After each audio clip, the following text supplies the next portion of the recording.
I am not the most ultralight hiker in the world. Let's just be clear about that. However, I will say that between a successful thru hike of the Appalachian Trail in 2018, a thru hike attempt of the PCT this past year, 2022, in which I was able to hike like over 80% of the trail, among a bunch of other backpacking trips, smaller thru hikes and other stuff. Between all of that, I feel like I've gotten a pretty good handle on how to save weight with my backpacking gear, and that's something that's not always easy when you're first starting out. There's just so many different gear options out there. How do you know which ones are worth carrying and which ones might not be? A lot of this stuff is personal preference, so no hate towards hikers who do carry this stuff. These are just things that I have sometimes considered over the years carrying and ultimately come to the decision to not carry in order to get those weight savings, bro. These are 5 pieces of backpacking gear that I refuse to carry as a freaking ultralight backpacker, bitches. The first item on the list is underwear. Don't get too excited now, come on. I don't carry any like traditional underwear. What the f? Basically, instead of hiking in underwear, I hike in a pair of shorts that have a liner. So my dick and balls are suspended by this right here. Yeah, my dick has touched this fabric a lot. How do you guys feel about that? It's nice not having to carry underwear because it's one less piece of clothing you have to keep track of and wash when you're in town if you're doing a thru hike or something like that. Not to mention, I guess it also saves some weight. You don't have to worry about carrying like a bunch of extra pairs. And it's just convenient in the morning, you know, you roll out of your tent, it's super early, and then instead of having to put underwear on, all you have to do is put shorts on that have the underwear built in.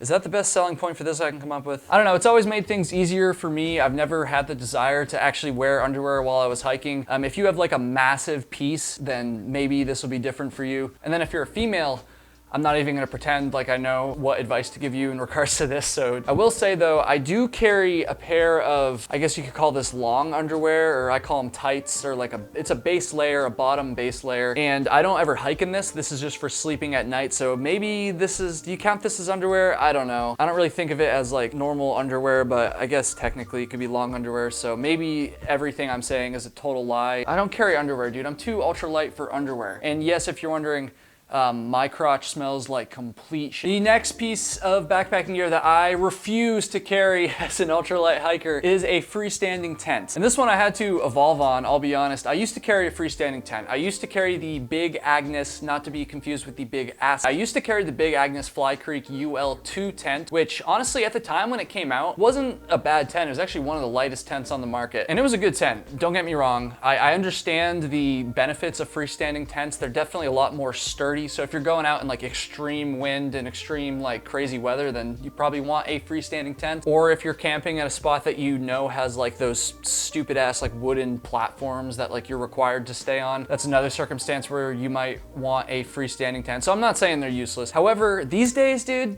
trekking pole tents, ultralight trekking pole tents are the way to go. I use a trekking pole tent for the first time in my life on my PCT thru hike attempt this year. I started with the Gossamer Gear, the 1, and then I eventually switched to the Z-Packs Plex Solo. I'm not gonna lie, I was a little bit nervous about switching to a trekking pole tent because freestanding tents are definitely like super easy to set up. It's so easy just, you know, putting the thing on the ground, slapping up the poles, and then bam, you've got your structure. You can move it around real easy. And so switching to the trekking pole tents, I was a little bit nervous just because I was afraid the setup wasn't gonna be quite as easy, and I was also a little bit worried about the rigidity of the tent. But I'm happy to say that after 2,200 miles on the PCT this year, I am not looking back. It goes without saying that the poles in a freestanding tent are a good chunk of the weight of these tents. And while again, you still can find some pretty lightweight freestanding tents out there, they're never gonna be as lightweight as most trekking pole tents. And so overall, after my experience on the PCT this year, I am definitely gonna be sticking with the trekking pole tents, ditching the freestanding tents moving forward, no doubt about it. The next piece of gear that I refuse to carry as an ultralight backpacker is gaiters.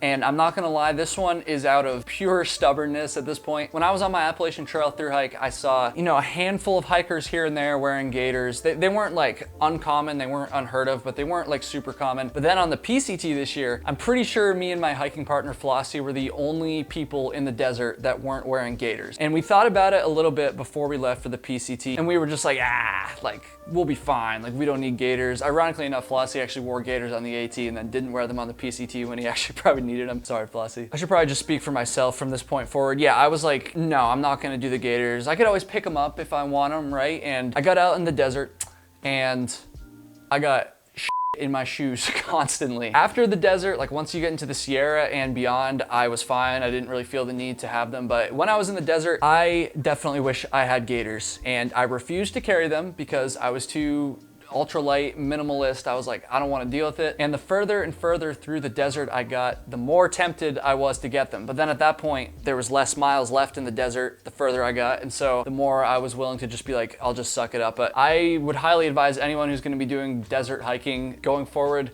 which most of you already knows, because like I said, freaking everybody else already had these, but definitely get some Gaiters if you have any tendencies at all to get stuff in your shoes like I do. Looking at these ones right here, these are the Dirty Girl Gaiters. These seem to be, at least from my anecdotal experience, these seem to be the most popular ones. Like my friend Brandon that I hiked with quite a bit had these ones. What does the fox say? Look at that, size matters. Yeah, baby, we talked about that in point number 1. They're obviously very cheap, and again, I haven't used them, but from everybody that I've ever talked to about them, they seem to do a great job at keeping stuff out of your shoes. And so I've always refused to carry these because I was trying to be super ultralights, and I'm still not gonna wear them when I'm in like forested environments. But if I ever go back to the desert, yeah, I'm gonna be picking up some Gaiters. I will no longer be refusing to use this gear. The next piece of gear that I refuse to carry as an ultralight backpacker is a headlamp. There's just no need. The sun is up for at least 8 hours every day. In worst case, you always have your phone flashlight. So I think that's the sound of me getting sued because someone just died because of that advice. I'm joking, obviously carry a f***ing headlamp. Yeah, Jesus Christ, I gotta be careful. Yeah, bring a headlamp. But one thing I do actually refuse to carry backpacking is, not socks, but an extra pair of socks, a clean pair of camp socks. And I know this is something that a lot of people do, and if it makes you comfortable, like, again, I'm not hating. I do understand why people do this, and I have been tempted to do this myself, but I've never been able to push myself over the edge and convince myself to carry 3 pairs of socks or more even just to have clean socks at camp. Now, with that said, it's amazing to put on a nice clean pair of socks after you crawl into your tent at the end of a long day of farting and hiking all day. But I don't know, man. It also doesn't bug me that much to put on dirty socks, even when I'm trying to go to sleep. And so usually what I do is I carry 2 pairs and I'll hike with 1 pair, obviously, starting the trip. And then after maybe 2 days, I'll put on that clean pair. And so I guess I do have a clean pair for like, you know, a couple days there, but almost every single time, by the time I get to the next town or by the time my backpacking trip ends, I will have gone through both pairs. They will both be dirty. They will both smell like worse than my crotch. I will say the first thing I do every time I get home from a backpacking trip is I take out those dirty socks. I give them to your mom. She puts them in the laundry and then I give it to your mom. So I don't know, this is just something to consider if you're looking to like really save some weight and you usually carry 3 socks. Maybe just try it out on your next short backpacking trip. See if it really doesn't bother you that much, and maybe you can save a few ounces, dude. That's what we like to do on this channel.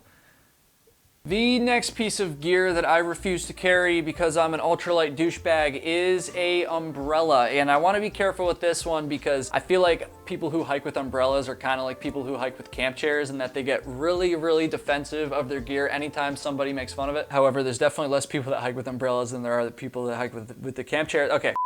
Yeah, man, I don't know. When I first announced my PCT through hike attempt back at the beginning of this year, there was a bunch of people that were, and I'm not hating on them, like genuinely asking if I was going to take an umbrella. And I was like, do I look like Mary Poppins, you fucking idiot? No, just kidding. No, I'm not hating. Like, I do understand like why people take them. To be honest, there's a few times when I was hiking through the desert on the PCT where I was hot, man. I would have loved some shade, and I would hike by hikers who had umbrellas, and it did look nice. However, I don't know, I just don't want to hike with an umbrella here, or like, I know you can like attach it maybe. Not to mention, they are a lot of extra weight, and so I've pulled up a couple here. I'm gonna be honest, I haven't done a ton of research into umbrellas, so I'm not saying that these ones are like the best out there, but just real quick, Gossamer Gears here. $31, that's not a terrible price, I guess. Again, I don't even know what these are supposed to go for. 6.6 ounces, I don't know, man. It's less than a ½ pound. So to be honest, I probably would have assumed that these would be a little bit heavier than that, but still 6.6 isn't the greatest. Oh, look at this guy. What if it's windy though? Like what if that shit just gets blown away? That's gotta be a problem. This one is from Snow Peak, which I've never seen before. Oh, this one only weighs 4.7 ounces, so that's not too bad. I wonder what the catch is and why it's so much lighter than Gossamer gears here. I know a lot of people love these things, but from my observations on my PCT through hike attempt this year, I didn't see many people carrying these. I did see some people. I also did see umbrellas in hiker boxes quite a bit. It seemed like the amount of umbrellas that were just sitting in hiker boxes free for anybody to claim was disproportionate to the number of people I actually saw using them on trail, leading me to conclude that people were ditching them quite frequently. But then again, that's just me. Leave a comment if you use an umbrella. And then I guess rain too. Are they good in rain? I don't know. I'm so used to hiking in the rain that I'm not gonna carry an umbrella, I'm sorry. Let me know in the comments what gear you guys absolutely refuse to use because you're trying to go ultralight. And then also, if you watch these videos a lot, especially if you watch all the way to the end, I'm talking to you right now, please check out patreon.com/KyleHatesHiking. It's just a good way to support this content. It's only the price of like a beer every month. So you can basically buy me a beer every month. I would really appreciate it. And you'll also get some cool bonus content. Patreon.com/KyleHatesHiking. Please check it out and keep being ultralight, you ultralight jerks.